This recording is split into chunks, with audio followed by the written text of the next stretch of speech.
dan kali ini aku mau nge-share pengalaman aku menjalankan bisnis online.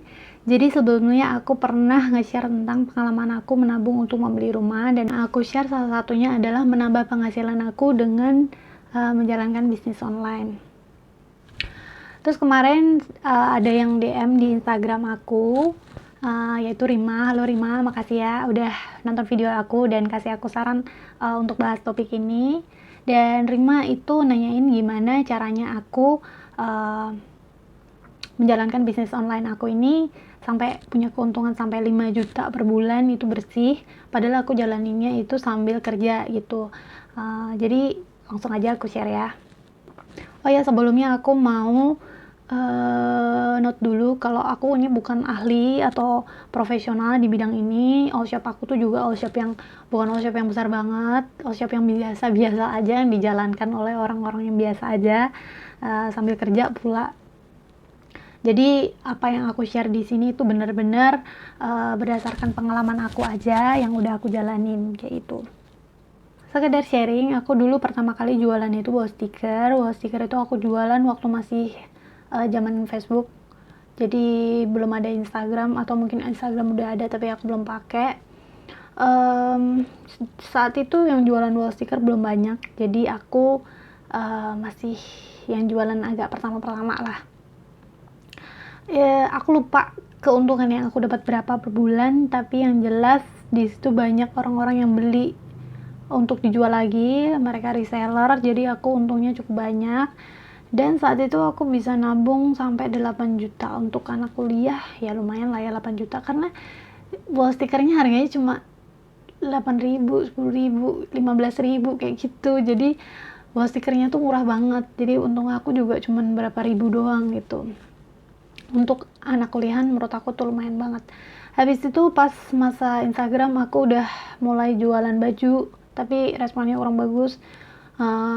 Aksesoris cewek kayak kalung-kalung, anting kayak gitu juga responnya kurang bagus.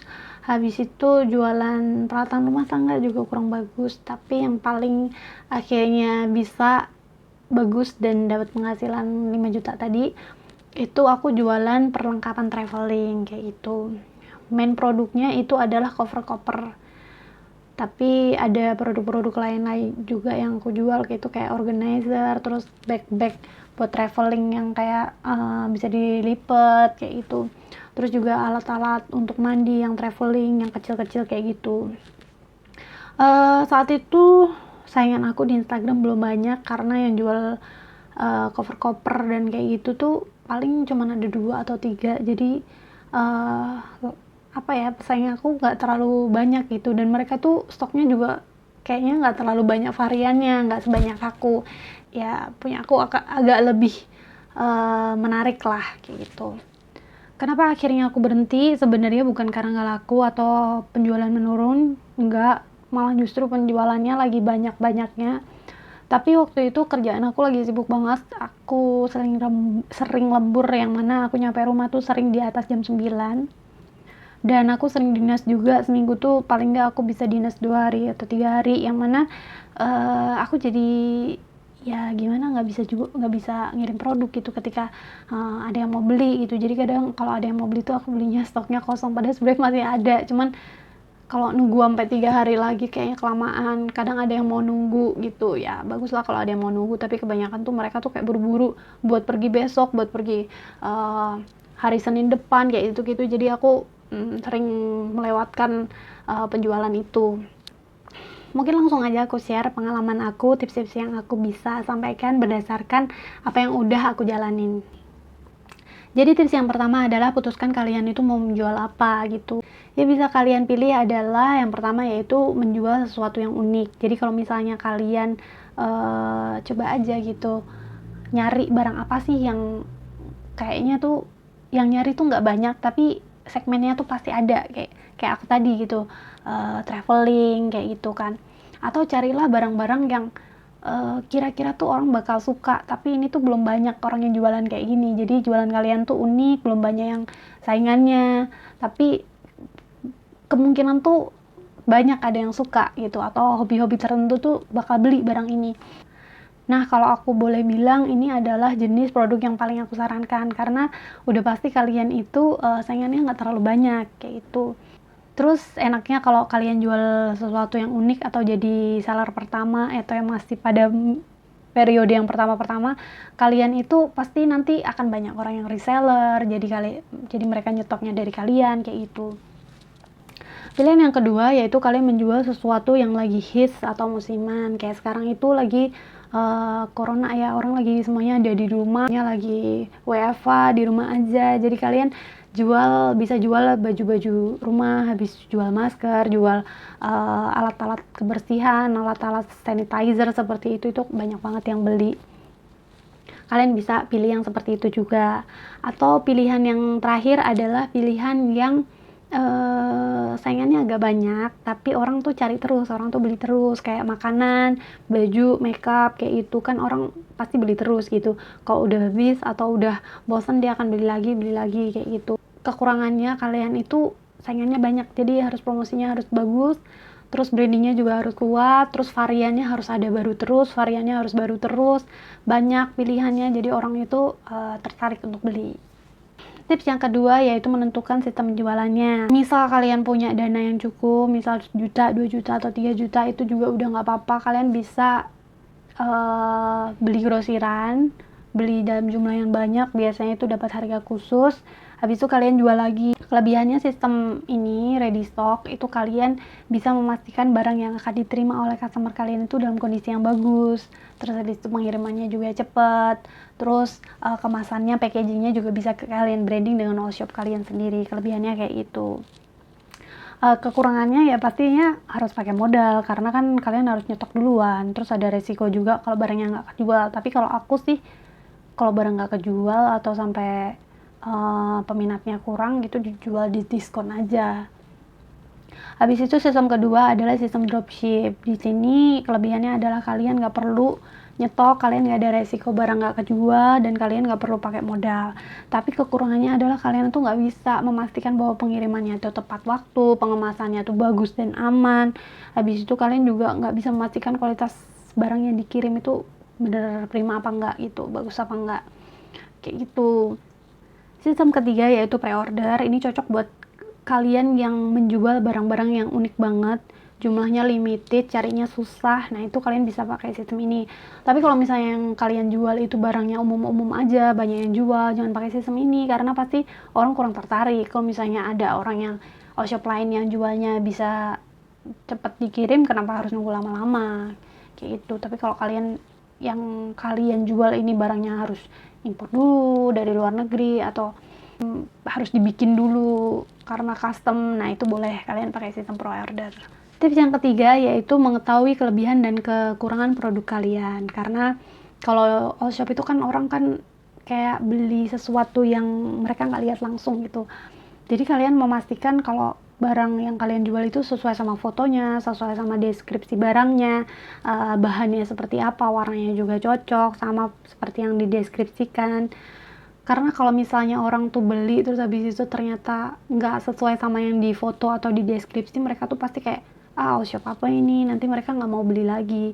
Nah, makanya kalau misalnya kalian pakai sistem dropship, itu pastikan kalian pernah membeli barang tersebut. Kalian beli dulu dari supplier tersebut, warnanya, bahannya, kualitasnya, terus habis itu spesifikasinya kalian tuh paham, jadi kalian itu nggak kayak nipu pembeli itu. Karena kalau misalnya all shop kalian bagus, itu orang tuh akan beli lagi atau rekomendasikan ke keluarga, rekomendasikan ke teman. Nah itu kalian bisa dapat keuntungan dari orang-orang yang seperti ini gitu loh. Tapi kalau orang udah nggak suka duluan, dia bisa kasih komen yang buruk, review yang buruk. Nah itu udah bikin kalian tuh susah untuk jual ke depannya lagi itu. Tips yang keempat yaitu adalah menentukan harga yang pas. Kalau misalnya kalian jualan, itu kalian survei dulu harganya seperti apa di pasaran. Kalian kalau bisa itu mencari harga dari supplier, itu harga yang agak aman lah. Kalau misalnya kalian tuh nyari keuntungan, habis itu kalian juga bisa masukkan biaya-biaya yang kalian perlukan. Karena kalau misalnya menentukan harga itu nggak cuman cari untung aja ya, tapi kan kalian juga perlu biaya pulsa, habis itu perlu biaya pengemasan produk, perlu bikin stiker yang untuk nama, label kayak gitu. Habis itu kalian juga perlu promosi. Nah, biaya promosi itu nggak sedikit ya, ya lumayan lah. Ada bisa murah, bisa mahal, tergantung sama kebutuhan kalian. Tapi biaya promosi itu perlu banget. Nah, kalau kalian cari untungnya udah mepet-mepet, nah itu kalian akan susah untuk mengembangkan shop kalian lebih dikenal masyarakat lagi. Tips yang kelima yaitu promosi.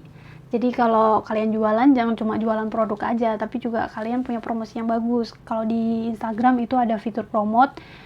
Itu biayanya bisa mulai 20.000 per hari. Kalian bisa pilih 2 hari atau 3 hari aja cukup. Pilih weekend, jam-jamnya kalau bisa jam orang tuh lagi pegang handphone, pegang Instagram. Jadi itu kalian bisa nentuin sendiri sih, kayak siapa yang bakal lihat itu, misal usianya berapa, cewek apa cowok, habis itu minatnya di bidang apa, itu kalian bisa atur sendiri. Terus iklan juga bisa kalian lakukan di Tokopedia, Shopee, OLX, kayak gitu-gitu. Itu ada fitur promote dan itu biayanya menurut aku juga masih lumayan terjangkau. Kalian bisa pilih yang sesuai sama kebutuhan kalian. Terus untuk promosi kalian juga bisa pakai jasa selebgram. Kalau aku saranin sih kalian pakai manajemen aja ya, karena kalau langsung ke selebgram itu biasanya mereka itu fotonya kurang bagus, habis itu kualitas fotonya tuh kadang kurang bagus. Terus kadang mereka itu cuma pakai HP gitu. Pakai HP nggak apa-apa, tapi kalau misalnya kurang bagus kan ya gimana, kita kan udah bayar gitu. Terus kadang nggak ada pilihan fotonya banyak. Terus kadang udah dikirim barangnya, udah transfer juga, tapi nggak di-post di feed mereka. Nah itu kan rugi ya kita. Jadi kadang kurang amanah lah kalau misalnya langsung ke selebgramnya. Mungkin dia terlalu banyak yang pesan apa gimana, aku nggak tahu. Tapi aku pernah merasakan pengalaman seperti itu. Tapi kalau pakai manajemen itu udah pasti bagus fotonya, terus harganya juga lumayan terjangkau, terus ada pilihan-pilihannya fotonya. Harganya berapa kalau pakai selebgram? Kalau story itu bisa mulai 50 ribuan, tapi kalau untuk feed itu mulai 100 ribuan lah.